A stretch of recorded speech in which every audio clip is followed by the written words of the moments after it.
Cette campagne sert de plateforme stratégique pour les personnes et les organisations du monde entier qui appellent à l'action pour prévenir et éliminer la violence à l'égard des femmes et des filles.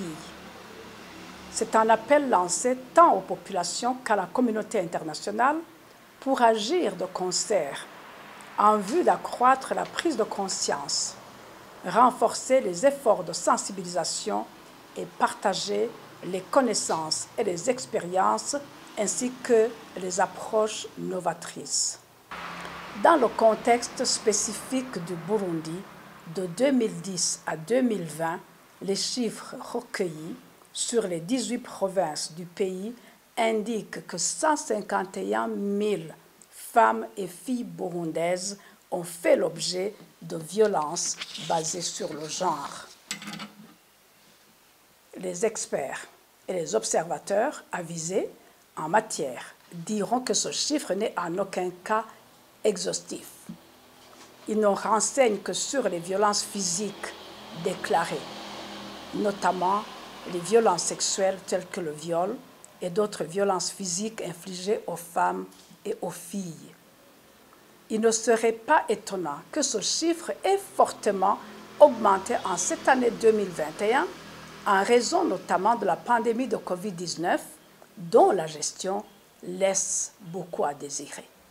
Une analyse approfondie de la situation politico-sécuritaire s'opère dans le comptage des enlèvements, des détentions arbitraires, des assassinats, des disparitions forcées, de cas de torture et bien d'autres maux qu'on voit tous les jours.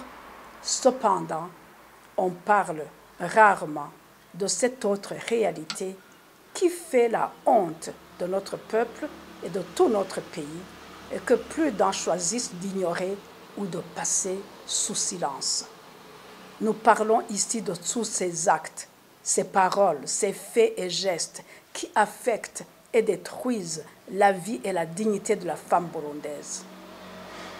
Le viol et les violences basées sur le genre, qui sont une de ces armes que les concepteurs de la crise actuelle ont choisi d'utiliser pour toucher profondément ceux qui appartiennent au camp adverse sans pour ainsi les frapper directement et physiquement. Ils cherchent à les couvrir de honte, à les humilier et à les réduire au mépris en violant leurs femmes et leurs filles. Ainsi, les femmes et les filles deviennent des objets et des moyens de combat. Il est temps que les femmes et les filles réalisent que ce genre de traitement n'est pas une fatalité à laquelle elles ne peuvent s'opposer. Nous voulons désormais nous allier avec des hommes et des jeunes ayant encore en eux le sens d'humanité pour porter ensemble cette bataille dont la seule issue doit être la victoire et le rétablissement de l'âme burundaise bâtie sur ubushingantahe, ubuntu, iteka, ibanga et urukundo, valeurs que ceux qui pratiquent le viol et les violences basées sur le genre tentent d'amputer de notre culture.